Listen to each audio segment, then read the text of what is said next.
الرئيس، أنا أتكلم عن أداء الرئيس حكومته. أنا قلت وقلتها من يومين، ما راح أتراجع عن كلامي.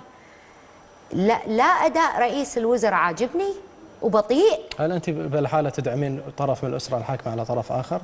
لا أنا ما طالعة، قلت لك أنا في النهاية سمو الشيخ جابر المبارك بالنسبة لي رمز من رموز الأسرة، أسرة حاكمة. لا ما له علاقة، أنا أتكلم بصفته التنفيذية.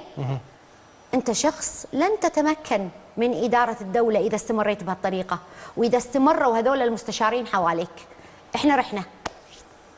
إذا تستمر هذه كتابة التقارير عن طريق هذا رئيس تحرير هالجريدة، والثاني بتخطيط الإخوانجي بأجنداته الخاصة، باستثماراته في مصر، بعلاقته بالمرشد العام للإخوان هناك وهو المرشد الخفي هني، أنا ما خلص بمناقصات الفلكية بالأرقام اللي ما زلت أسعى وأقولها وعلى التلفزيون وعندكم.